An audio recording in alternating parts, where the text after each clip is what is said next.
నమస్తే, welcome to speed news. విశాఖలోని east జోన్లో సిపిఎం పార్టీ వంట గ్యాస్ ధర పెంపు అలాగే కొరతను రద్దు చేయాలని కేంద్రంపై నిరసన ర్యాలీ నిర్వహించింది. ఈ కార్యక్రమంలో సిపిఎం మహిళా నాయకురాలు మణి మాట్లాడారు.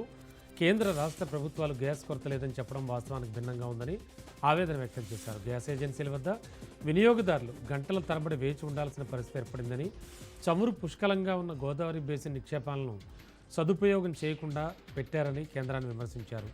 చిన్న వ్యాపారులు, మధ్యతరగతి ప్రజలు కూడా గ్యాస్ కొరత వల్ల నానావస్థలు పడుతున్నారని తెలిపారు.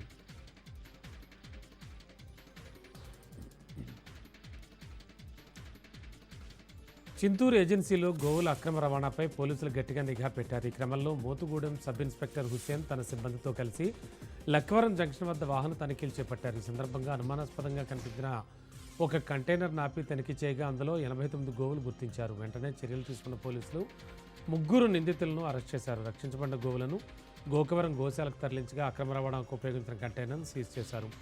ఈ ఘటనపై కేసు నమోదు చేసి దర్యాప్తు కొనసాగిస్తున్నారు. గోవుల అక్రమ రవాణాపై కఠిన చర్యలు తీసుకుంటామని పోలీసులు హెచ్చరించారు.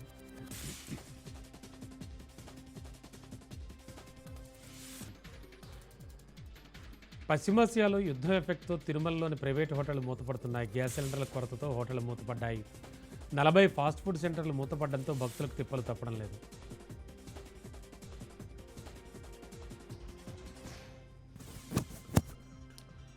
తిరుపతి జిల్లా రేణిగుంటలో ట్రాఫిక్ సంబంధించి కీలక ప్రకటన చేశారు అధికారులు. శ్రీకాళహస్తి, కడప, చెన్నై మార్గంలో ఉన్న రైల్వే అండర్ బ్రిడ్జిని తాత్కాలికంగా మూసివేస్తున్నట్లుగా ఆర్డీఓ భానుప్రకాష్ రెడ్డి తెలిపారు.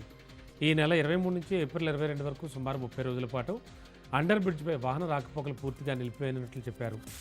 దాదాపు 50 ఏళ్ల క్రితం నిర్మించిన ఈ బ్రిడ్జిను బలోపేతం చేయాల్సిన అవసరం ఉందని రైల్వే శాఖ గుర్తించింది. అదనంగా కొత్త రైల్వే లైన్ నిర్మాణ పనులు కూడా చేపట్టనున్నారు.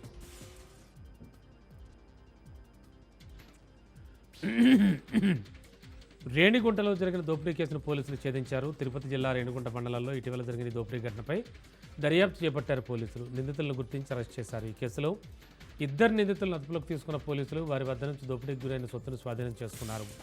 నిందితులు ముందస్తు ప్రణాళికతో ఈ దోపిడీకి పాల్పడినట్లు వెల్లడైంది. సీసీటీవీ ఫుటేజ్ మరియు టెక్నికల్ ఆధారాల సహాయంతో కేసును ఛేదించినట్లు పోలీసులు తెలిపారు. ప్రజలు అప్రమత్తంగా ఉండాలని, అనుమానాస్పద వ్యక్తులు కనిపిస్తే వెంటనే పోలీసులకు సమాచారం ఇవ్వాలని సూచించారు.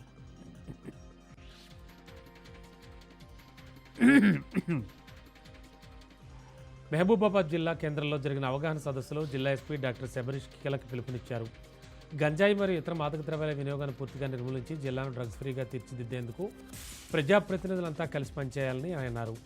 పిఎస్ఆర్ గార్డెన్లో పోలీసుల ఆధ్వర్యంలో నిర్వహించిన ఈ కార్యక్రమంలో ఆధార ప్రమాదాల నిర్మాణ, అలాగే సైబర్ నేరాల నియంత్రణ, సీసీ కెమెరాల ప్రాముఖ్యత, మహిళలు మరియు పిల్లల భద్రతపై స్లైడ్ షో ద్వారా అవగాహన కల్పించారు.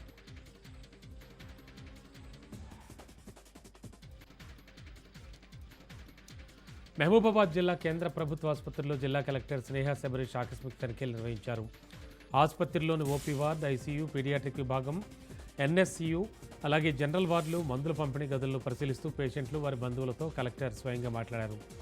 ఆసుపత్రిలో అందుతున్న వైద్య సేవలు, ఆహారం సౌకర్యాలపై ఆరా తీశారు. సిబ్బంది హాజరు పట్టికలు, స్టాక్ రిజిస్టర్లు, ఇన్పేషెంట్, అవుట్ పేషెంట్ రికార్డులు, బయోమెట్రిక్ వివరాలను పరిశీలించారు కలెక్టర్.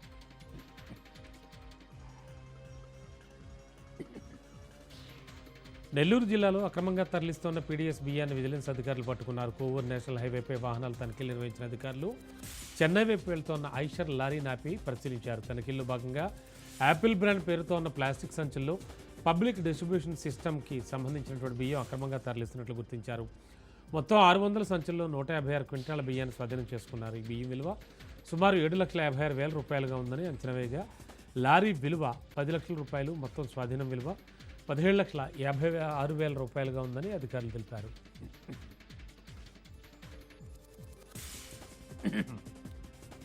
సైబరాబాద్ కమిషనరేట్ పరిధిలోని బాలానగర్లో అక్రమంగా సాగుతున్న గంజాయి రవాణా దందాపై ఎస్టీఎఫ్ స్టార్ స్పోర్ట్స్ నగర బృందం మెరుపుదాడులు నిర్వహించారు.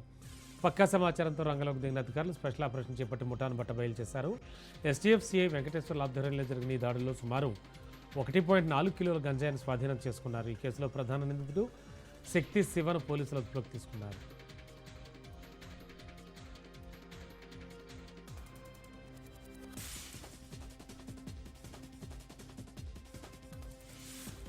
ప్రజలు నిత్యం ఎదుర్కొంటున్న అనేక సమస్యలను పరిష్కరించేందుకు ఇక నుంచి ప్రతిరోజు స్థానిక ఎమ్మెల్యే క్యాంప్ కార్యాలయం మీద ప్రజావేదిక నిర్వహిస్తామని శాసనసభ్యులు రాష్ట్ర ప్రభుత్వ విప్ బొలిశెట్టి శ్రీనివాస్ తెలియజేశారు. ప్రజల నుంచి వినతులు, ఫిర్యాదులు, సలహాలు, సూచనలు స్వీకరిస్తామని తెలిపారు. స్థానిక విడిది కార్యాలయంలో మీడియాతో మాట్లాడారు. రాష్ట్ర ముఖ్యమంత్రి నారా చంద్రబాబు నాయుడు, ఉప ముఖ్యమంత్రి కొణిదెల పవన్ కళ్యాణ్ ఆధ్వర్యంలో కూటమి ప్రభుత్వం అనేక సంక్షేమ అభివృద్ధి కార్యక్రమాలను అమలు చేస్తోందని, వీటి ఫలితాలు పూర్తిగా ప్రజలకు అందే విధంగా ఈ కార్యక్రమం చేపట్టామని చెప్పారు.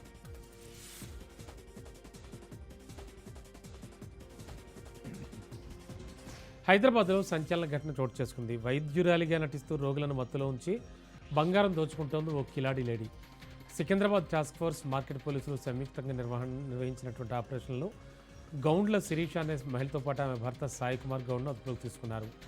ఫామ్ డి చదువుతున్న శిరీష వైద్య పరిజ్ఞానాన్ని దుర్వినియోగం చేస్తూ ఆసుపత్రిలో డాక్టర్గా నటించేది. ముఖ్యంగా వృద్ధ మహిళలను టార్గెట్ చేస్తూ డైజోఫామ్ మత్తు ఇంజెక్షన్ ఇచ్చి వారి స్పృహ కోల్పోయిన తర్వాత వారి బంగారు ఆభరణాలు అపహరించేది. ఆమె దందాలో భర్త సహకారం కూడా ఉండడంతో పోలీసులు ఇద్దరిని అరెస్ట్ చేసి విచారణ కొనసాగిస్తున్నారు.